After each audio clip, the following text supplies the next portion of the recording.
I don't have a doctor. Oh, but you do. Consider this a long overdue postnatal checkup. What are you doing here? Aren't you a fugitive? I had an unfortunate misunderstanding with law enforcement, but it's all cleared up. Isn't it funny how life works? One moment, I am on my way to prison, and the next, I am delivering your beautiful, healthy baby in the middle of nowhere. And now, you are in prison, and I'm asking myself, where is that beautiful baby boy? You are mistaken. I gave birth in the woods. After a car accident, my baby didn't survive. Your baby was born strong and vital. If I'd given him an APGAR, it would have been a 10. Trauma didn't kill him. Perhaps you did? You are crazy if you think I would ever hurt my child. Everything that I ever did is to protect him, to give him a wonderful life. Why doesn't it sound like your son is dead, Nell? Because I still feel like he's with me. I miss him. I am still in mourning. Why are you trying to mock my grief?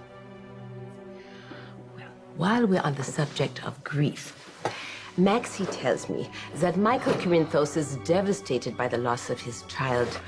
One can only imagine his gratitude were he to learn the truth.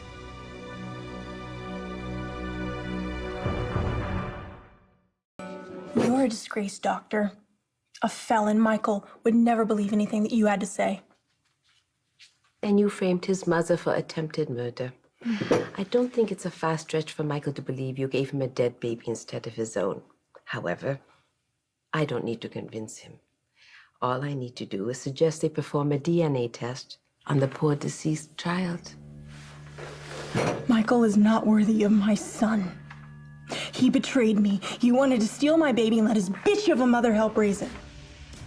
Well, that's not gonna happen, all right? Carly doesn't get to win.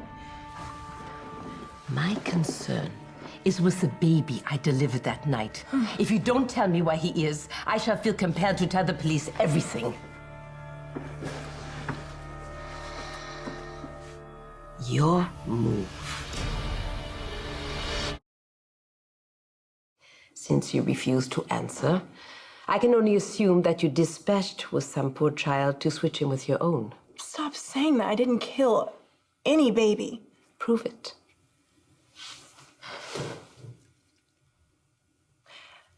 After you left me, I made my way back to the road. I thought maybe I could hitch a ride to Sawyer and then figure out some way across the border.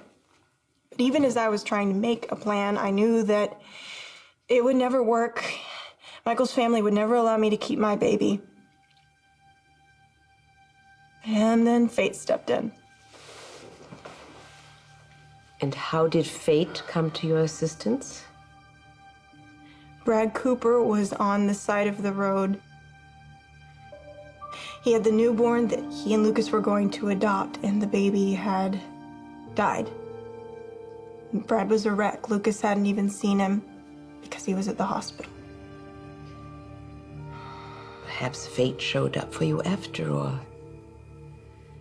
You gave Brad your healthy baby and passed the other poor child off as your own. My son is with people who truly want him and love him. People more deserving than Michael and his mother.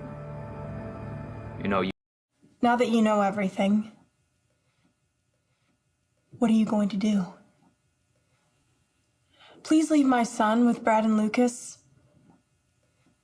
They deserve him. Michael doesn't. Not to worry, my dear.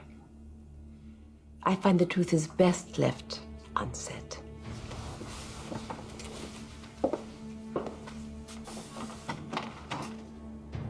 Until one really needs it.